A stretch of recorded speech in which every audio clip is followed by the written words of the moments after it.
Welcome everyone to episode 48 of Missing Pieces. If this is your first time watching or listening, as this is available everywhere that podcasts are available, my name's Greg, and this is where I sit down and I discuss my life, Lego, and anything else that's on my mind each week. And this week, just like always, I have a lot to discuss with you, but before we get into that, I have a thank you to give out, and that is to our newest patron, London Bridge Bricks. Thank you so much for your support on there. If anyone else would like to support this podcast or this channel in general, the link is down below to join our Patreon. We do exclusive live streams over there and have a lot of fun, and I welcome you to join our community. And if you do, I'm very appreciative of that. So thank you all for that. And I guess on that takes us to our lead-off topic here in this episode, which is something I've been looking forward to talking about for exactly 1 week, because we literally got into this right after the last episode. And that is Lego Super Mario. And I know some of you guys are kind of split on this theme because I was as well. When this theme was first announced, or when the images came out of what it was going to be, I was like a lot of you, and I was like, oh, the Lego Nintendo partnership wasn't supposed to be this Mario with electronics in it bouncing all over levels. It was supposed to be minifig scale. It was supposed to be Mario Kart. We're supposed to get levels. It was going to be so good. And then I was like so disappointed as what it was. And then I started watching some videos on it, and I was like, okay, this is kind of cool, right? Like, it's fun. It's a little different from what Lego typically does, and historically, that's been hit or miss for me, like with Hit Inside, for example. I was like, this app thing is kind of cool, and Clark and I had fun with it. But then as we continued getting Hit Inside sets, we just really never went back to the app, and we did it mainly in a very traditional way of Lego collecting, where you get the set, you build it, and you play with it, and you move on to the next thing. Well, Lego Super Mario was a thing that is sort of dancing the line on that, depending on your age. But we had someone reach out to us by the name of Jim Rolfe, who has been a supporter on the channel for a long time, and he asked us if we had that set, the starter course that is, and asked if we'd be willing to accept it from him, or if that he could send it more or less. Would you like the set is basically what he asked us. And I said, sure, I would be fantastic. So he sent it to us in mail time. Last Sunday, Clark and I opened this thing up, and we did a video on it, and we built it and started playing with it. And that is when I got completely sold on Lego Super Mario.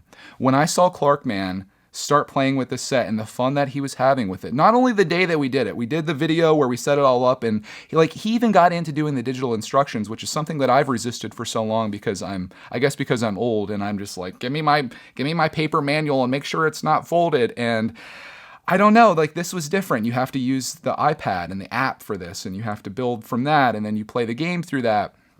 And the technology element, as much as it could be a gimmick, when I saw Clark playing with it, I was just like, this makes total sense. Not only did he enjoy the heck out of it while we were doing the video, but after that, we did like a 30-minute live stream where we did a course and played that, and he loved it. And literally the entire week, he's been playing with this Mario, not only just building different courses and running through that, but also just turning Mario on and carrying him around and playing with the electronic Mario as well. And I'm just like, Lego, you know better than I do, obviously. This is pretty epic. And we also, this week, we got the Builder Mario power-up, which was at Target. I went to Target this week with the family, and I went looking for new Lego stuff. There wasn't much there. I think they had the Sith Mosaic, which is sort of on my radar, and they had the Iron Man helmet, but outside of that, completely wiped out. In fact, I have a community post, which I think I'm going to share today, showing some of the poly bags that they have there and their amazing selection of Christmas Santas from 2 years ago, and I think they had a Star Wars polybag there too as well. I sent it to my group on Instagram, and I'm like, this is my target. I was hoping to find some of the little Mario polybags there, but they didn't have any. That's okay though. We'll find it. We'll get around to it. And on the topic of Mario though, it's just, I think if you have kids, I had people ask me, and this is probably the most difficult question. If you're an adult, would you enjoy this Mario game or these sets? And that is a really good question. My experience has been kind of skewed because I see Clark playing with it. And for me in collecting, so much of it comes down to, will Clark enjoy it? Will he have fun with it? And this is an absolute yes in that regard. But as an adult, I don't know. I don't see myself really sitting down and taking the Mario courses and making a bunch of different ones and playing the game. But his enjoyment of it gives me enjoyment, and I like having that, if that makes any sense. I imagine if you're a Lego parent out there, you understand what I'm saying. Think of Christmas, for example. As a kid, you love Christmas, right? Because you're unwrapping presents and stuff like that. And maybe it's boring when you see other people unwrap their stuff. But as an adult, sometimes the things you cherish most are seeing other people have fun and enjoy themselves and giving them that joy. And that's kind of where I'm at with Mario. So it's really up to you. It depends on how big of a Mario fan you are, if you're going to be an adult and enjoy this. If you are a super fan, I could totally see you getting into this. If you're just kind of a casual fan, it's debatable. You might be better off getting the other thing that I worked on this week, which is the LEGO NES, which is in progress. Let me grab it here and I'll show you where I'm at. As of the current moment, I know if you're listening to this, you can't see it, so I'm going to do my best to describe it. Think of a Nintendo. You know what an NES looks like, or a NES, as the UK detectors apparently call it. Think about that, and then think what it would look like if you were to rip the front lid off and the roof of it off. That's what we have here. I love this thing because it has like the motion in it. If you hold it level, it actually feels like a real Nintendo in there, and you can probably hear that going on. And it's in line to be my favorite set of all time. I said it was going to be my favorite set before it was even released. I bought it the second it came out. I had it now for a little while, and the reason I just started building it this last weekend is because I just finished the Stranger Things set, which I thought I would talk about a little bit here as well. I did a whole video talking about the Stranger Things set and whether you should buy it. And I'm thinking maybe this could be my direction on brickitect. I don't really like doing reviews, but I certainly enjoy getting sets, especially on discount. I enjoy building them, and I think where I'd like to go after that, instead of reviewing it and show you all the intricate details, which I think other people, as I said in my review of that, I think there's a lot of people on YouTube that do that much better than I could ever hope to do. And if you're trying to watch a review, you know where to go for those. But for me, I think what people tune in for, and maybe the reason you're here watching this or listening to this, is because you care about my thoughts on things or my opinion. For that, I'm very thankful that you would care just what some dude has to say about these things. But with the Stranger Things set, I sat down and I just said whether I enjoyed it and what I liked about it, what I didn't like about it, and whether you may or may not like it as well, to help you make an informed decision. And I saw some people, it either helped them towards buying it or against buying it. And my thoughts on Stranger Things, if you didn't see that video, the Stranger Things Upside Down set, I don't know the set number offhand, but you know the set if you've seen it before. It's essentially the Stranger Things house with the upside down below it. So it's like almost like a sandwich, mirror image sandwich. And then there's trees on the side that suspend this thing in the air. And it's kind of cool the way it is. Like, I would say in terms of building techniques, it's one of the most unique buildings that I've ever built in Lego. And that's something I didn't even say in the video. I probably should have, but it's something that I felt. But the one downside of this set, if you're thinking about getting it and you're a solo builder, is that it's a little repetitive, at least in my opinion, because you are building two mirror images of the same thing, and then the trees that suspend it are also repetition of each other as well. So if you're okay with that, I saw some people who were like, yeah, I'm not really too concerned about repetition in building, and if that's the case, then you'll probably be into it, especially if you're a Stranger Things fan. There's all kinds of little Easter eggs in it, and you also get Hopper's vehicle as well, and the minifigs are on point. In fact, I have all of the guys here too, and I'm realizing what a bad podcast this is when you're showing things, but I know a lot of you guys are watching this on YouTube. You can also listen to it, Apple Podcasts, Spotify, anywhere else too. Put that plug in there. But if you have, here's that most ideal person for the Stranger Things Upside Down set. If you have someone that you can build with, family member, friend, whoever it is, if you have somebody else and you guys are both super fans of Stranger Things, or even just moderately interested in it, or you just like building Lego sets together, I think it's great. This is a perfect two-person build because it has two manuals. You guys are essentially building the same thing, so you're probably going to finish at the same time, unless one of you are really slow builders like myself. But you guys can both build together. One of you takes one tree, one of you takes the other tree and builds that, and you slap the thing together, which is probably the most daunting part of the build. I had a huge collapse when I was putting the trees on the side. Like, it did not go well, and I almost gave up. I was like, oh my God, like the roof fell off and all this stuff happened. But I just kind of kept with it, and I got it all fixed up, and I have to say it was totally worth it. And I have it on display for the moment, but it was a Patreon perk or tier that Evan from Just in the Brick in the Bucket signed up for. So I'm going to be tearing that set apart and then sending it off to him, because technically he's the one that paid for it, but gave me the opportunity to build it, to make videos on.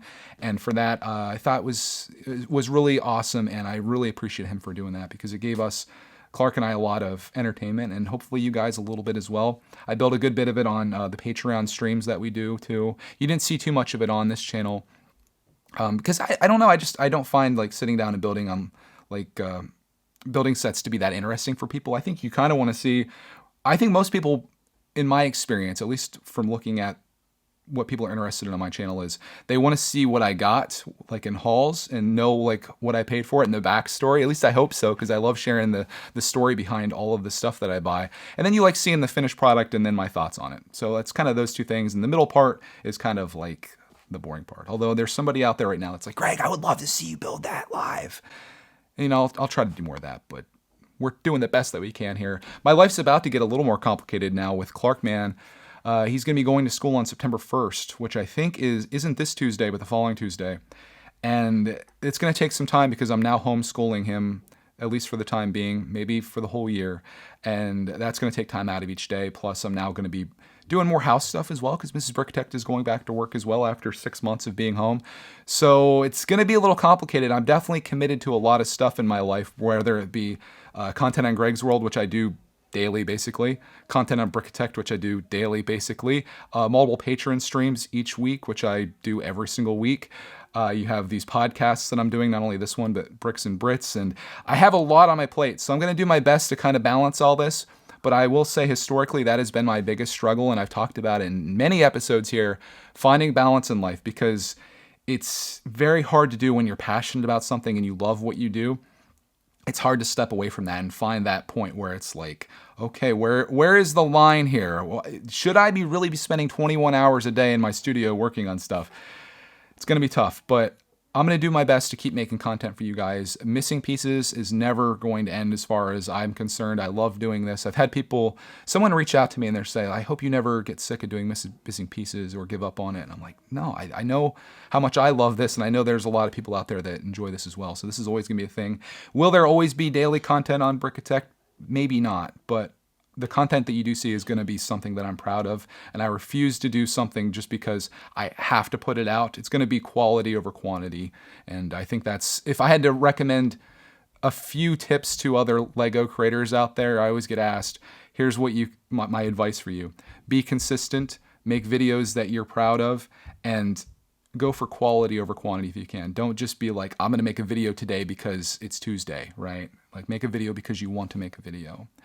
So there's a little bit of advice attack for you. So that's a busy week in Lego, I guess. I mean, we got the Super Mario stuff, and that was fun. Got the Stranger Things done. Working on the Nintendo, which I'm sure I'll have an update on that for you next week as well.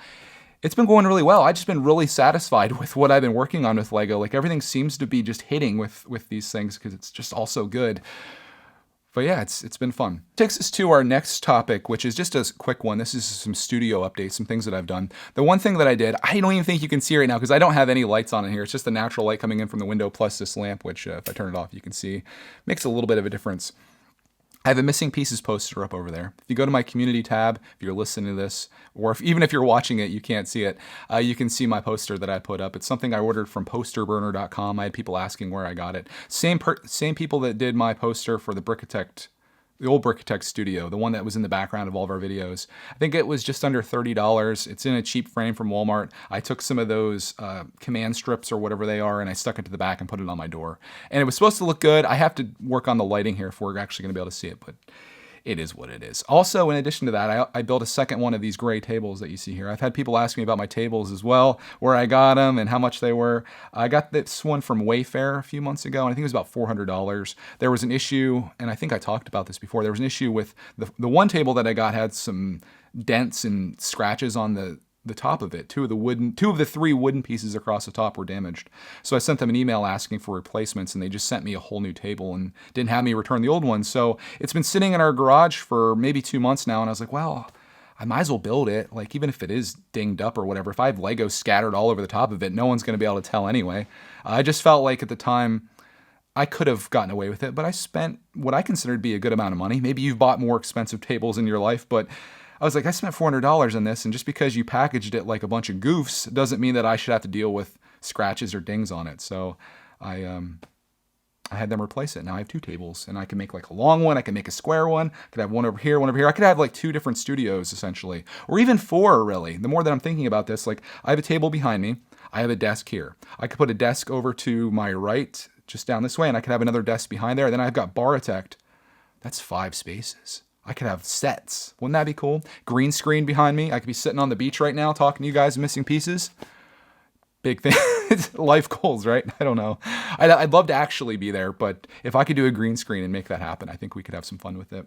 I've been thinking of a lot of things lately that I'd like to do just for fun and for artistic purposes and stuff like that. I might save that for a future episodes, a couple of things I was talking about, because there's one thing in particular that I think I might actually do, but I need to really decide if I'm going to do it, because it's going to be a big change. And I know like now you're just like, what is it, Greg? I'm thinking about making some changes to brickitectLIVE. I'm thinking about, why don't I just tell you, right? Why keep secrets? We're friends, right? Thinking about making brickitectLIVE the Brickitect podcast network and having all of my podcasts over there, including Missing Pieces, because I've found that, I've talked about this before as well, I found that podcasting is like one of the things that I really love to do in this world. I love communicating through these means that we're doing right now. And I would love Missing Pieces to be there. I could have Bricks and Brits over there. I could have the Breaking It Down live podcast there where I'm just tearing sets apart and answering your questions, or just answering your questions. And I think some other things that I want to do. And actually, why don't we go into this next topic? Because I think could be a really fun podcast and super interactive. I want to do like a random thought of the week podcast. And again, I just talked about how I'm overcommitted. But this would be like sitting down for 20 minutes or something and talking with you guys about something.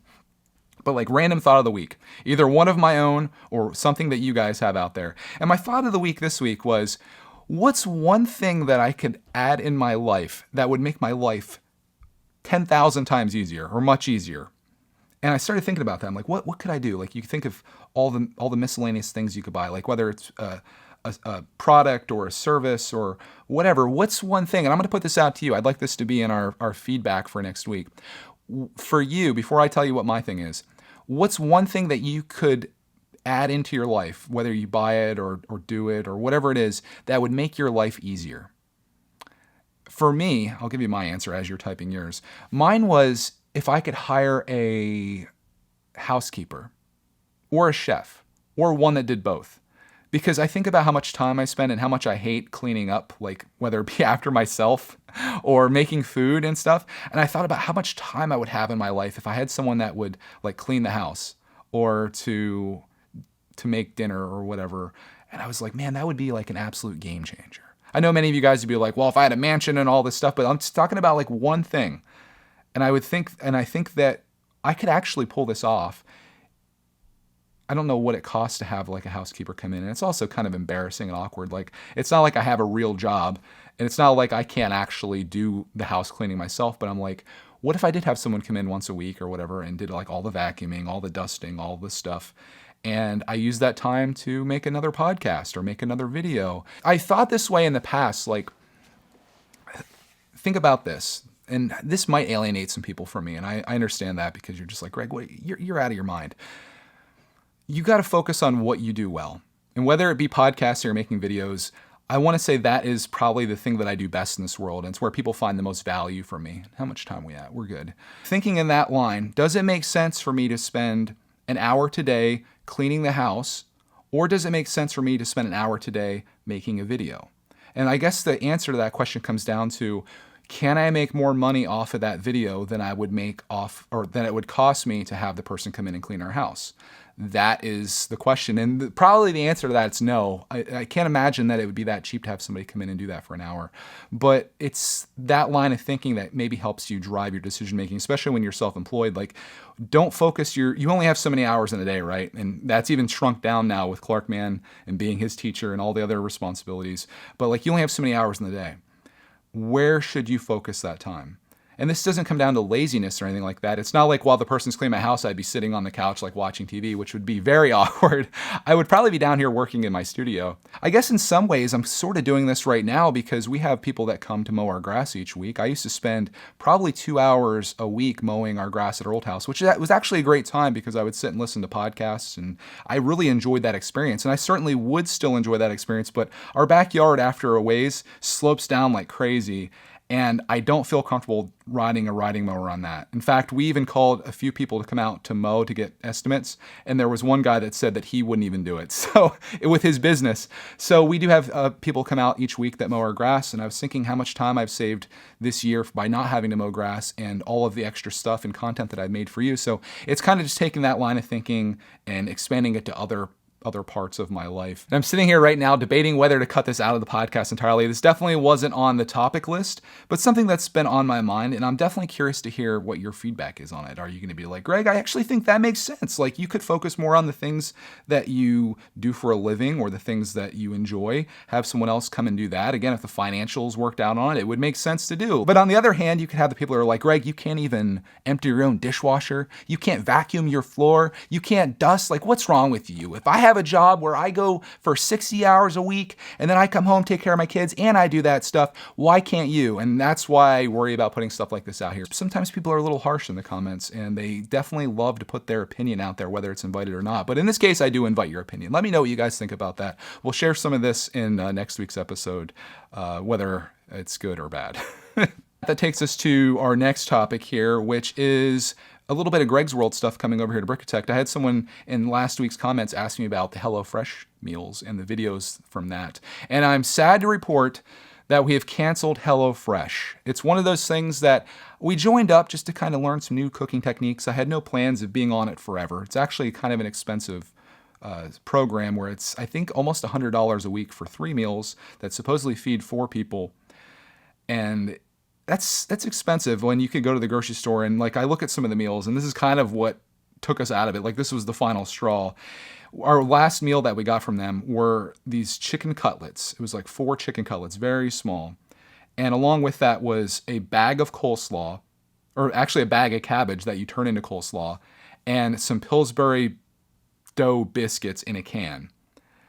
And we paid like $30 some dollars, $35 for this meal. And we were just like, really? Like, this is like $10 worth of stuff from the grocery store. Not to say that all meals are like that, but we'd been kind of feeling this way for a while. It's like, well, we had the techniques down. A lot of these meals that kind of use the same cooking techniques. And that was my main goal, was learning how to cook. If you guys didn't know, I have some HelloFresh meals. And HelloFresh is a service where they provide you so many meals per week, and then they give you the directions and ingredients and how to make them, and you make them yourself.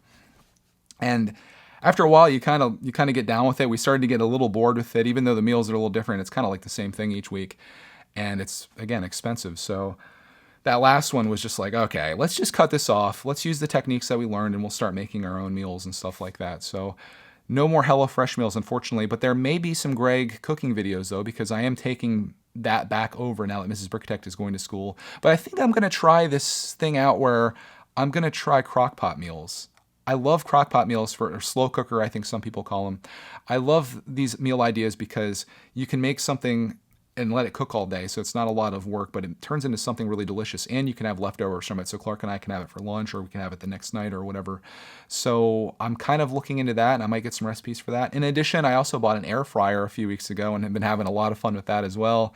Just making, I made like wings in there, I made French fries, I made pierogies in there, and it turns out really good. So I might be in the kitchen a little bit here and there. It won't be HelloFresh stuff, but you might find me in the kitchen on Greg's World doing up a little something with you guys, and I'm looking forward to doing that. In fact, what's probably going to happen once September starts here is I'm going to document my life as a homeschooling dad, and Clark's life as a homeschooler, as well as being a stay-at-home dad that's also running a business from home. And it's going to be behind the scenes of all the things that you guys see on this channel. Like, you see me making Lego stuff, but what does a typical Tuesday look like for me? What is it like to help a kindergartner learn things? Like, I don't know, and I think it's going to be fascinating, and I think it could be encouraging for other parents out there that might be trying to do the same things that I'm doing, or maybe it's in their future and they're like, okay, I think I can do this. I'm going to try to encourage people. So that's like all that's going on in my life. There's one other thing, though, that I want to talk about before we get into the feedback, and that is that I finally watched a movie. I finally watched something. It's not really a movie, though. It's a series. It's called Chernobyl. And Chernobyl is a 5-part series on HBO. And many of you probably have heard the word Chernobyl before, or maybe know what it is. But in the mid-'80s, actually, let me find out what year it was. It was April 26, 1986. There was a nuclear accident that blew up a nuclear reactor in Russia, or at the time the Soviet Union. And this series follows that from the time of the explosion all the way through the response to that, which was the Soviet Union trying to hide it or cover it up, and then to the cleanup process. And it was a fantastic series. I watched it on HBO Max. And what I really loved about this series is that the antagonist of it, or the bad guy in this series, isn't a person. It's the radiation from this accident, like something that you can't see, you can't smell, but it's there.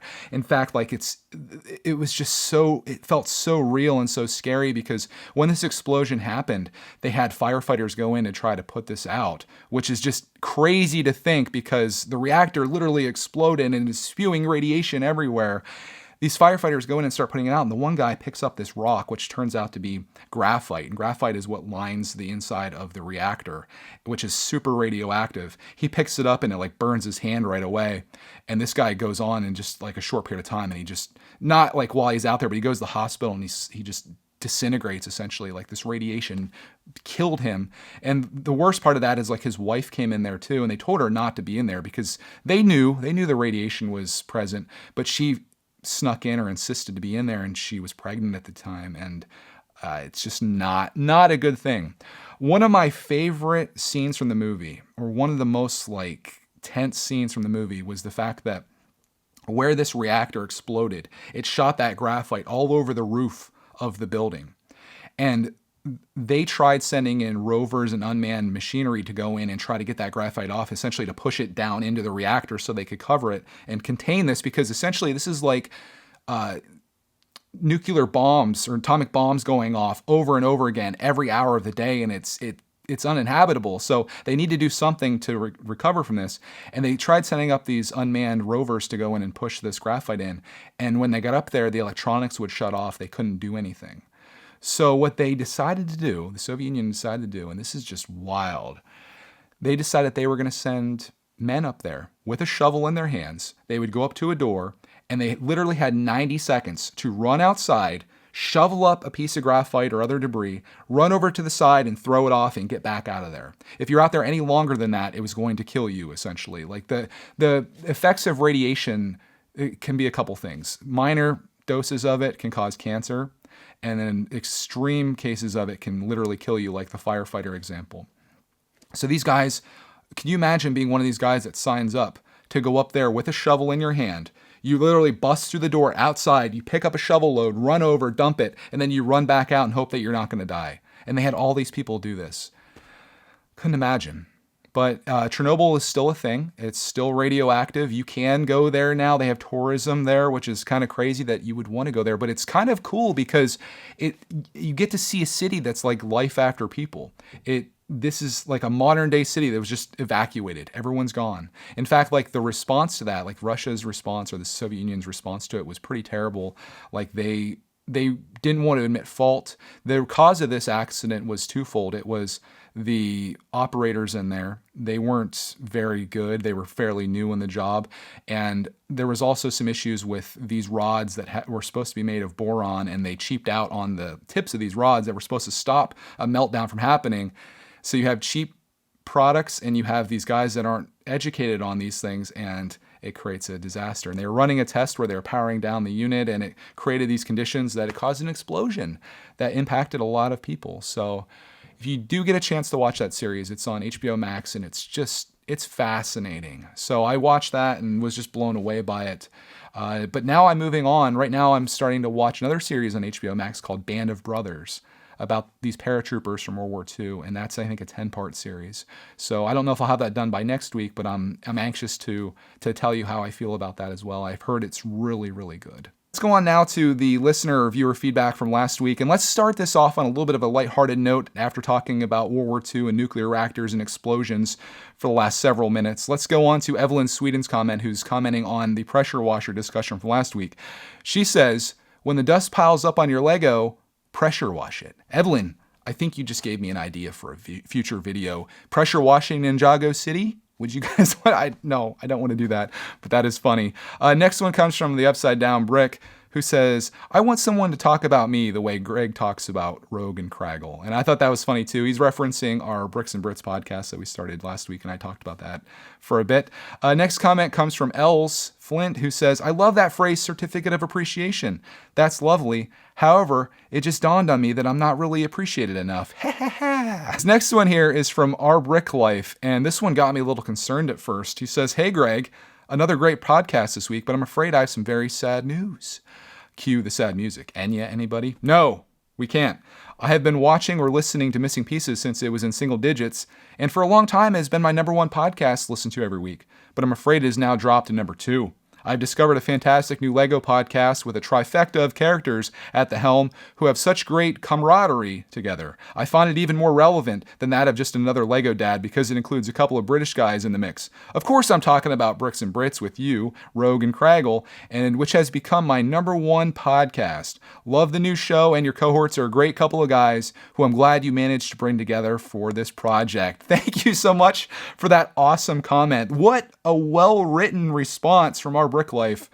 I agree with you 100%. I wanted those guys to do a podcast, and I'm like, if you guys aren't going to do it, how about I do it and bring you along with me? And technically, I'm coming along with them. I think they're the stars of the show, and I love podcasting with those guys. We did another episode yesterday with Cy O'Connor, who filled in for Rogue, actually. I'll try to link it up top here if I can, but if I fail at that, or if you're listening to this, it's on Apple Podcasts. It's on Spotify. It's called Bricks and Brits. Episode 3 with Cy O'Connor was filmed yesterday, and it was a good time. Next one here, though, in follow-up to Bricks and Brits, I have an apology of the week to give here. I made a very big error last week, and I basically exposed myself as a non-UK detector. I was trying to fake as though I've been from the UK this whole time and that I actually fit in on Bricks and Brits, but I've been exposed. Last week, I said that, well, through my education, I found out that tea can be something you eat, and I thought tea could literally be anything that you eat in the afternoon or evening. But apparently, tea is actually your evening meal, like dinner or supper, as we would call it here. And I feel so bad about making that mistake, and the UK detectors are triggered, including Gemma Hodges, who says, "Who on earth told you tea was a snack? Tea in Britain is not a snack. When you have had your tea, you've had your tea. Last thing you do is get a snack, unless you're talking about high tea. Little sandwiches and French fancies for posh people mid-afternoon, served with a cup of tea in cups that break easy. The Queen, I reckon, has high tea. Maybe normal people? I have breakfast, lunch, and tea. It's your evening meal. You come home from work/school, chill out, and have your tea." Gemma, thank you so much for the correction there.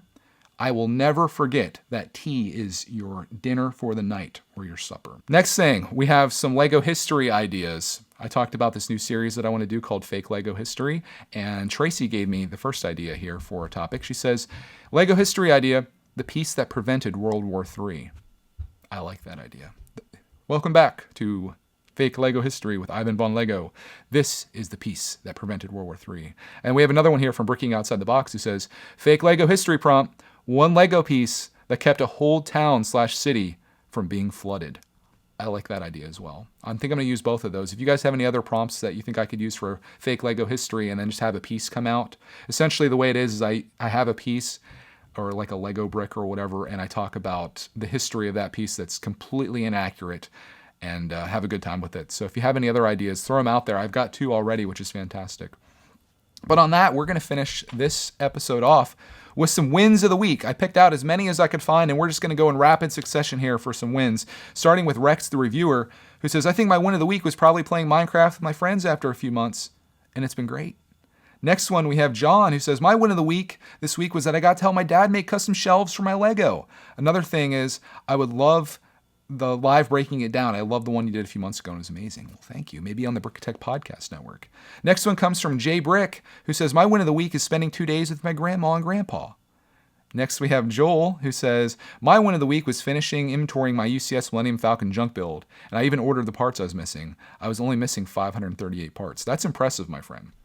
Next up, we have ZG Brick Films. It says, I actually had a big win this week, which is that I just moved back into my dorm at college and that we're starting a new semester of school. I'm studying film, and my life got so much better once I got back on campus, as I've been going through a really hard time mentally for the last few months. I really enjoy listening to this podcast and can't wait for future episodes. And last but not least, we've got Patreon Detector and a person Clark is a huge fan of. We got Jenny, who says, win of the week! My husband's brand new gun range opened August 15th and was a huge, busy success.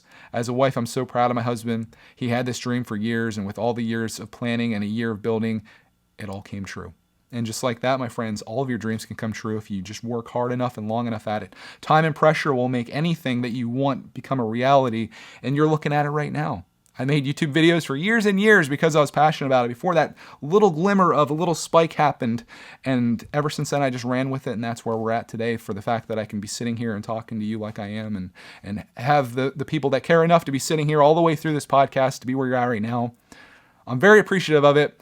I'm going to end this before I start crying, but I do want to send this out with 2 reviews that we got on Apple Podcasts, which we have a 5-star rating, by the way. This one came from Carson, who says, I ride my bike and plop on the earbuds and listen to this. 5 stars. Well, thank you for that, Carson. And we have another review that came in Monday from Badster. He says, I listen to it when I clean, and when I do anything. It's definitely one of the best parts in a week. Definitely would recommend. Well, thank you so much for the reviews on there. If you want to support this podcast, you of course can listen to it anywhere, but if you want to leave a review on Apple Podcasts, it helps us get up to the number 1 position, which I'll show you who I'm trying to beat here. This is Missing Pieces from Fox5DC. I'm trying to get to the number 1 spot here, and you're my only hope. I used to be down here. Started from the bottom, now I'm here.